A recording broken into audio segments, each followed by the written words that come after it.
ঢাকা থেকে একটা ট্রেন চট্টগ্রাম যায় আন্তনগর, সব স্টেশনে না থেমে নির্দিষ্ট বড় স্টেশনগুলোতে থামে। ট্রেনটা পৌঁছাতে সময় লাগে 6 থেকে 7 ঘন্টা এক এক দিকে, মানে যাইতে 6 থেকে 7 ঘন্টা, আসতে 6 থেকে 7 ঘন্টা। সেই ট্রেন আবার ফিরে আসে, ফলে এক ট্রেন দিনে একবার মাত্র যাতায়াত করা সম্ভব।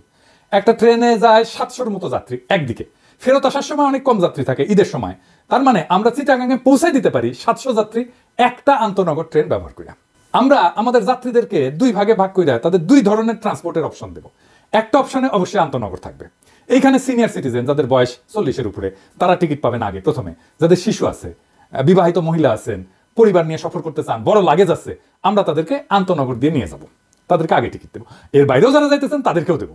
তবে আমাদের আর একটা অংশ আছে যারা ছাত্র, সিঙ্গেল, কম বয়স, 40-এর নিচে বয়স, লাগেজ কম, একটা ব্যাগ নিয়ে চলে যায়, আমরা তাদের আলাদা ট্রান্সপোর্ট সার্ভিস দেবো। এরাও কিন্তু এখন আন্তনগর ইউজ করে যায়, এরা যাত্রীর একটা বড় অংশ।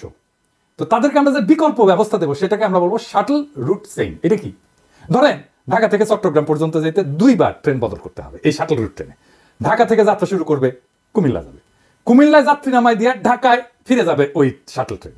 যাত্রীরা কুমিল্লা থেকে আর এক ট্রেনে উঠবে, ফেনী পর্যন্ত যাবে, ফেনীতে যাত্রী নামায় দিয়া এটা কুমিল্লায় ফিরে আসবে। ফেনী থেকে যে ট্রেন যাবে ফাইনাল ডেস্টিনেশনে চট্টগ্রামে।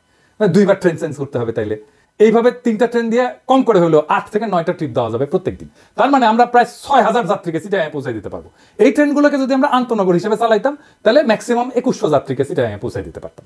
তার মানে 3 গুণ যাত্রী বেশি পরিবহন করা সম্ভব যদি এই শাটল রুট চেইন যেটা আমি বললাম সেইভাবে ব্যবহার করা হয়, একই রিসোর্স ইউজ করে। ভাড়া হবে আন্তনগরের অর্ধেক এইখানে শাটল রুট চেইনে, কিন্তু এইখানে ট্রেন বদলাইতে হবে। তো শুধু দাম কম এই জন্য কি ট্রেন বদলাইতে রাজি হবে? এনাফ ইনসেন্টিভ হবে? হয়তো হবে না, এটাকে প্যারা মনে করতে পারে কেউ। সেই জন্য আমরা এই সার্ভিসের সাথে একটা অতিরিক্ত সুবিধা দেবো। প্রত্যেকটা স্টপেজে, ট্রেনের স্টপেজে বাস সার্ভিস ইন্টিগ্রেটেড হবে। মানে ধরেন আপনি ঢাকায় নামলেন, আপনি স্টেশন থেকে নেমে গাজীপুর, সাভার, নারায়ণগঞ্জ এই 3টা ডেস্টিনেশন যেতে পারবেন একই টিকিট, নতুন টিকিট কাটতে হবে না।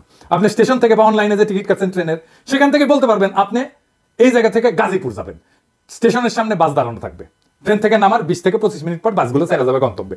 ভলান্টিয়াররা যাত্রীদেরকে বাস পর্যন্ত পৌঁছে দেবে, ট্রেন থেকে ডাকবে যাত্রীদেরকে, সাভার এদিকে এদিকে এদিকে, নারায়ণগঞ্জ এদিকে এদিকে এদিকে, গাজীপুর এদিকে এদিকে এদিকে, প্ল্যাকার্ড হাতে দাঁড়ায় থাকবে, ডেস্টিনেশনের নাম লেখা। ভলান্টিয়াররা ছাত্রদেরকে নিতে পারি, স্কাউটদের নিতে পারি, তাদের আমরা খরচা দেবো, টাকা দেবো। তারপরে ধরেন কুমিল্লা স্টেশনে লাকসামার মুরাদনগরের বাস থাকবে, ফেনীতে থাকবে সোনাগাজী আর পরশুরামের বাস, চিটাগাঙে থাকবে হাটহাজারী, রাঙামাটি, বাঁশখালী, আনোয়ারার বাস। লাস্ট স্টপেজগুলোতে আন্তনগরের সাথেও আমরা বাস সার্ভিস ইন্টিগ্রেট করে দিতে পারি। মানে আন্তনগরের টিকিট কাটলে এই 4টা ডেস্টিনেশনে যেতে পারবে। এই যে হাতে সময় খুব কম, কিন্তু অনেক কিছু হয়তো বাস্তবায়ন করা যাবে এই পরিকল্পনায়। আমি কাজ করে দেখানোর মানুষ। বিপ্লব এই সুযোগ আর সম্ভাবনার দুয়ার খুলে দিছে। পরের ঈদে ইনশাল্লাহ আরো সুচারুভাবে কাজটা করতে পারবো। বাংলাদেশের রেলওয়েকে সুপার এফিসিয়েন্ট করে তোলা যাবে যদি আমরা একসাথে